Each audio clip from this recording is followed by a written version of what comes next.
Shalom Jemaat Tuhan, sebentar lagi kita akan mendengarkan pendalaman Alkitab yang akan disampaikan oleh Bapak Pendeta Henok Edi. Selamat menyaksikan. Shalom, puji Tuhan Bapak Ibu Saudaraku yang saya kasihi.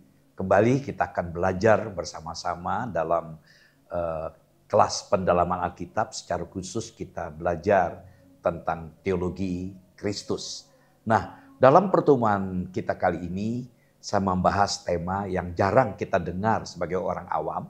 Tapi ini hal yang biasa kalau kita belajar teologi, secara khusus teologi tentang Yesus, yaitu tentang impeccability of Christ, atau mungkin dalam teks bahasa Indonesia ketidakberdosaan Kristus. Nah, kita akan belajar tentang ketidakberdosaan Kristus.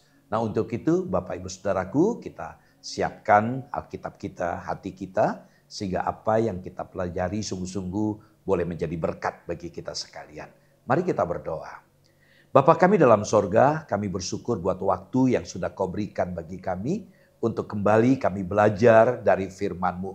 Engkau ambil bagian dan urapi hamba-Mu yang sangat terbatas ini. Biarlah firman yang kami pelajari sungguh-sungguh boleh menambah wawasan teologi kami tentang Engkau, Yesus, dan kami boleh semakin mengenal siapa Engkau dan bagaimana karya-Mu dalam kehidupan kami. Terima kasih dalam nama-Mu Tuhan Yesus, waktu yang ada ini kami serahkan sepenuhnya ke dalam tangan-Mu. Dalam nama-Mu Tuhan Yesus kami berdoa.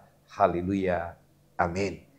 Ya, Bapak Ibu Saudaraku yang saya kasih, pada waktu kita berbicara tentang ketidakberdosaan Yesus Kristus, kita biasanya menunjuk kepada kemanusiaannya. Jadi dari aspek insaninya. Ya, tidaklah penting untuk berbicara tentang ketidakberdosaan dari perspektif keilahian Yesus Kristus. Sebab kita memahami dengan baik bahwa sebagai Allah, artinya dari aspek yang ilahi, kita tahu Yesus adalah Allah, Ia tidak dapat berdosa dan tentu tidak melakukan dosa karena Dia adalah Allah yang Maha Kudus. Nah, saudara, teolog-teolog ortodoks yakin bahwa Yesus Kristus ya tidak pernah berdosa. Ini memang sejalan dengan sifat keilahiannya. Dan sebagai suatu persyaratan awal bagi pekerjaan penebusan atau bagi penggantian dosa di salib. Ya, sedikit pun kegagalan moral, Yesus akan meruntuhkan nilai kedua aspek penting itu, saudaraku. Suatu pertanyaan yang dilontarkan oleh para ahli teologi ortodok adalah, apakah ketidakberdosaan Yesus Kristus ini adalah sama dengan ketidakberdosaan Adam sebelum kejatuhan? Atau apakah memiliki suatu ciri khas karena adanya sifat ilahi? Nah saudara, dengan satu kalimat, dapatkah anak Allah atau Yesus dicobai seperti Adam dicobai? Dan apakah ia berbuat dosa seperti Adam berbuat dosa? Sedangkan kebanyakan ahli-ahli teologi atau teolog ortodok setuju bahwa Yesus Kristus dapat dicobai karena adanya tabiat manusiawi. Suatu perselisihan terjadi tentang pertanyaan apakah dengan ia dicobai Yesus dapat berbuat dosa. Jadi perbedaan yang hangat inilah ya muncul, yaitu anak Allah dapat berdosa ataukah anak Allah tidak dapat berdosa. Dikala anak Allah atau Yesus Kristus dicobai karena adanya sifat kemanusiaannya. Nah saudaraku, kita perlu memiliki pemahaman atau definisi tentang ketidakberdosaan Yesus Kristus atau keberdosaan Yesus Kristus. Karena muncul dua pandangan ini. Saya masih ingat ketika saya masih kuliah, kami diberikan tugas. apakah Yesus punya potensi untuk berbuat dosa? Itu jadi perdebatan yang begitu hebat. Ada yang katakan Yesus punya potensi tapi nggak mau. Ada yang berkata Yesus sama sekali tidak punya potensi. Nah, saudara, apa pemahamannya? Saudaraku, paham yang memegang bahwa Yesus dapat berbuat dosa atau dapat berdosa disebut dengan vekability. Sedangkan paham yang memegang bahwa Yesus tidak dapat berdosa disebut dengan impeccability atau dalam bahasa Latin non potest peccare. Nah, saudaraku, pertama kita akan belajar paham peccability. Pencobaan, kita tahu bahwa Yesus nggak lepas dari pencobaan ketika beliau datang menjadi manusia. Nah, pencobaan selalu berhubungan dengan kemungkinan untuk jatuh. Itu disebut dengan peccability. Misalnya kita lihat dalam Ibrani 4 ayat 15. Ya, dikatakan di situ kita temui data Yesus yang disebut dikatakan imam besar yang agung. Pernah datang ke dunia menjadi manusia. Dan saat ia menjadi manusia, ia pernah dicobai. Nah, jadi pasti ia mesti dapat berbuat dosa. Itu pandangan peccability. Pencobaan itu begitu real. Jadi bukan halusinasi ya atau hayalan, betul-betul nyata. Ya, kita dapat lihat ya kasus bagaimana pergumulan Yesus di padang gurun. Selama 40 hari beliau dicobai oleh iblis. Nah, saudaraku, lalu pergumulan Yesus di Taman Getsemani antara melakukan kehendak Allah disalib atau tidak.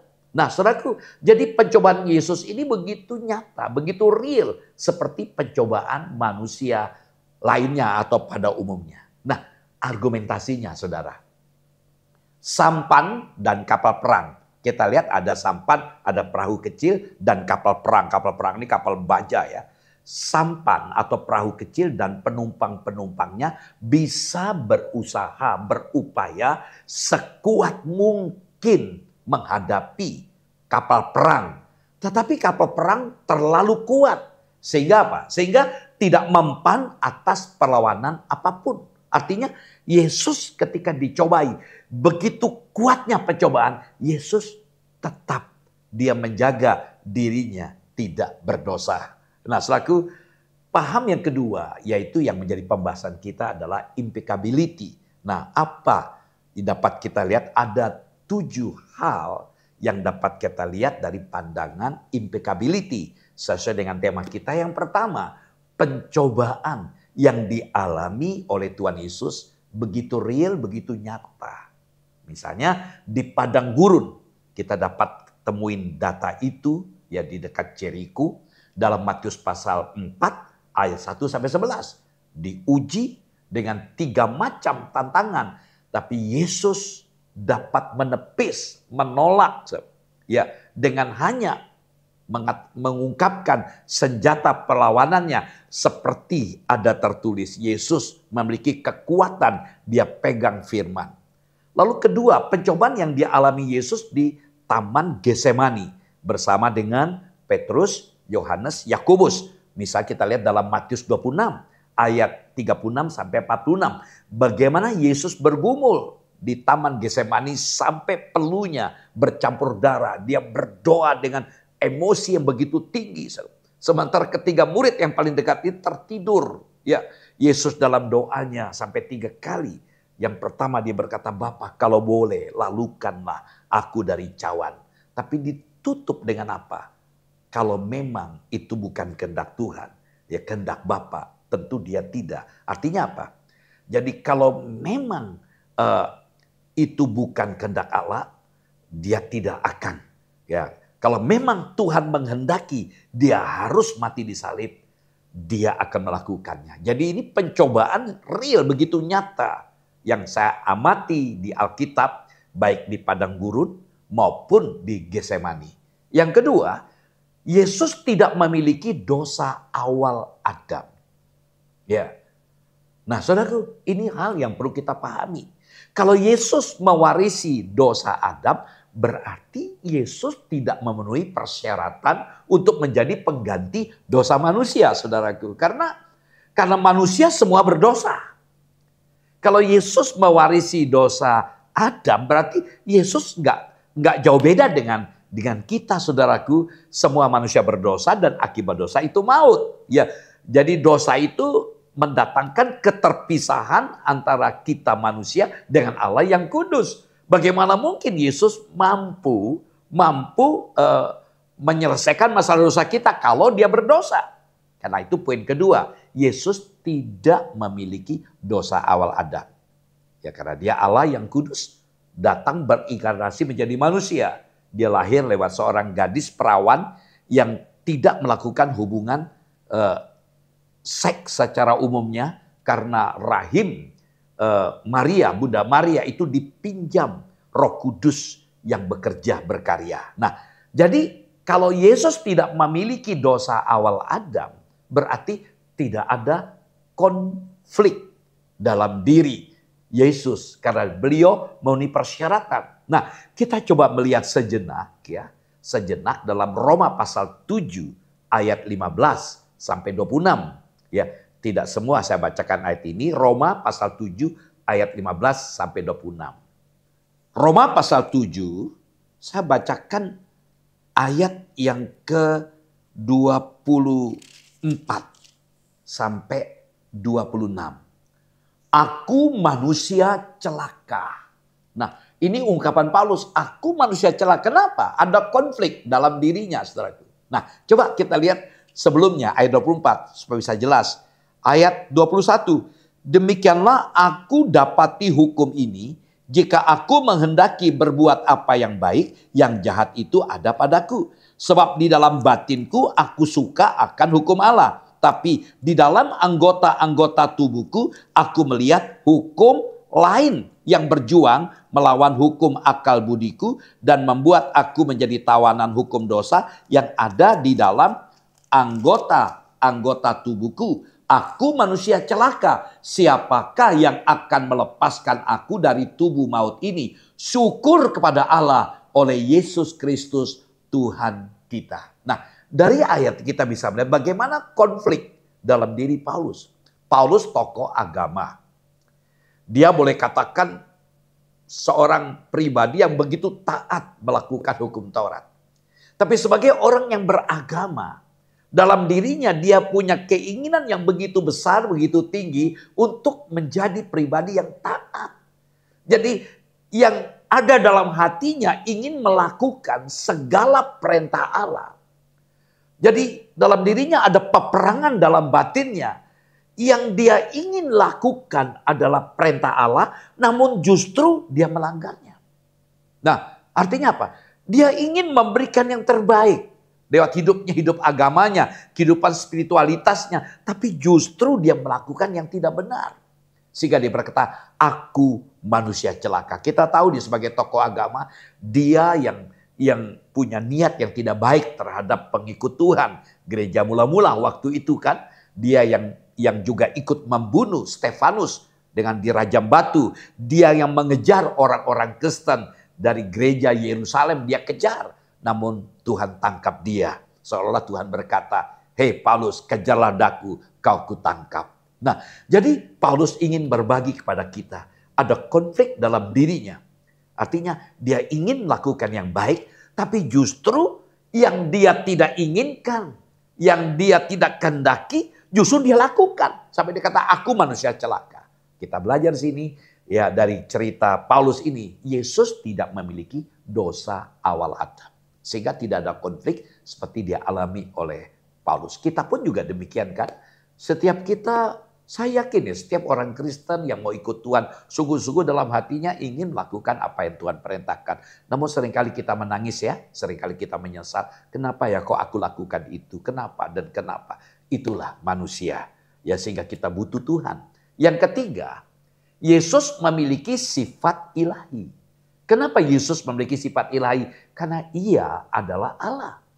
Nah, sehingga ia tidak dapat dicobai. Nah, dan ia juga bukan mencoba orang juga. Nah, mari kita lihat Yakobus pasal 1 ayat 13. Apabila seorang dicobai, janganlah ia berkata, pencobaan ini datang dari Allah. Sebab Allah tidak dapat dicobai oleh yang jahat. Dan ia sendiri tidak mencobai siapapun. Nah, dari ayat kita bisa melihat, Yesus memiliki sifat ilahi karena dia adalah Allah. Nah, artinya Yesus tidak mungkin dicobai, bahkan jatuh. Nggak mungkin. Ya, dia tidak bisa dicobai. Dan dia juga tidak mencobai manusia. Nah mungkin saudara berkata, kan banyak ayat yang mengatakan ya Yesus mencobai. Ya misal contoh Abraham dicobai. Nah kata itu sebenarnya dalam teks bahasa asli lebih cenderung menguji. Ya secara positif pencobaan itu untuk menguji kita. Dalam hati Allah tidak ada untuk menjatuhkan kita. Iblis menggunakan masalah kita untuk mencobai kita supaya kita jatuh. Itu bedanya antara ujian dengan pencobaan. Yang keempat, absennya personal konflik dalam diri Yesus. Ini hal yang menarik. 2 ayat paling tidak menolong kita. Coba kita lihat dulu Yohanes 8 ayat 46. Yohanes 8 ayat 46. Siapakah di antaramu yang membuktikan bahwa aku berbuat dosa? Apabila aku mengatakan kebenaran, mengapakah kamu tidak percaya kepadaku? Ayat ini sebuah ayat yang tantangan, yang menantang orang-orang pada waktu itu. Ya siapakah di antaramu yang membuktikan bahwa aku berbuat dosa? Dosaku. Lalu 1 Yohanes 3 ayat yang kelima. 1 Yohanes pasal 3 ayat yang kelima, demikian firman Tuhan. Dan kamu tahu bahwa ia telah menyatakan dirinya supaya ia menghapus segala dosa. Dan di dalam dia tidak ada dosa. Dari ayat ini dikatakan ia tidak berdosa. Dalam dirinya tidak ada dosa. Puji Tuhan. Yang kelima, Yesus adalah Allah yang tidak berubah. Perlu dipahami. Artinya ia adalah Allah yang kekal tidak berubah. Nah ayat yang sangat terkenal yang tidak asing bagi kita. Ibrani pasal 13 ayat 8. Lalu kita lanjutkan Mazmur 102 ayat 27-28. Mari kita lihat Ibrani 13 ayat yang ke-8. Demikian firman Tuhan. Yesus Kristus tetap sama. Baik kemarin maupun hari ini. Dan sampai selama-lamanya. Yesus tetap sama. Baik kemarin, sekarang, bahkan selama-lamanya. Artinya Yesus tidak pernah berubah. Kita lanjut. Mazmur 102 ayat 27-28. Mazmur 102 ayat 27 dan 28. Semuanya itu akan binasa tapi engkau tetap ada. Dan semuanya itu akan menjadi usang seperti pakaian. Seperti jubah engkau akan mengubah mereka. Dan mereka berubah. Tetapi engkau tetap sama. Dan tahun-tahunmu tidak berkesudahan. Jadi manusia bisa berubah. Tuhan tetap sama. Puji Tuhan. Nah saudaraku, lalu yang keenam kita belajar. Yesus Maha Kuasa. Ia Maha Kuasa. Nah peccability mengandung pengertian bahwa Yesus itu lemah. Jadi kalau terus dicobai pasti dia akan jatuh. Ya, sekuat-kuatnya Yesus pasti jatuh. Tapi kita belajar melihat hakikat Yesus yang sangat penting di samping dia kekal, dia maha kuasa atau omnipoten. Nah saudaraku, jadi sesungguhnya kuasa Yesus tidak terbatas untuk menolak dosa yang mencobai sifat kemanusiaannya. Karena dia maha kuasa. Yang ketujuh, Yesus maha tahu, maha kekal, maha kuasa, maha tahu. Ia tahu semuanya sebelum iblis bergerak dan mengambil tindakan apapun. Jadi Yesus tahu dalam diri iblis ada niat untuk menjatuhkan dia. Berapa versi film ketika Yesus di Taman Getsemani berdoa, ular datang ingin membatalkan rencana Yesus mati di salib. Itulah iblis. Yesus tahu. Bahkan kalau kita belajar, 2 hari yang lalu saya menonton film The Last Supper. Ya, bagaimana Yudas punya niat untuk mengkhianati. Yesus tahu bahkan terang-terangan. Yang makan bersama dengan aku, itu yang akan mengkhianati. Kenapa? Yesus maha tahu. Ia tahu semuanya. Sebelum iblis bergerak dan mengambil tindakan apapun, Yesus mengetahui konsekuensi dosa di depan. Hawa bisa ditipu karena keterbatasannya. Beda dengan Yesus. Pikirannya, perasaannya, dan kemampuannya bisa diutak-atik dan dipermainkan oleh iblis. Tetapi Yesus tidak bisa. Karena apa? Karena Yesus Maha Tahu. Tubuhnya kekal karena tidak dapat berdosa. Nah, puji Tuhan. Saudaraku, ketidakberdosaan Yesus berarti bahwa ia tidak pernah melakukan apapun yang tidak menyenangkan hati Bapa atau melanggar hukum Taurat yang harus ditaati semasa hidupnya di bumi atau gagal menampakkan kemuliaan Allah di dalam masa hidupnya. Begitu banyak ayat mengungkapkan hal itu. Ada baiknya kita melihat Yohanes 8 ayat 29. Yohanes 8 ayat 29, dan ia yang telah mengutus aku, ia menyertai aku.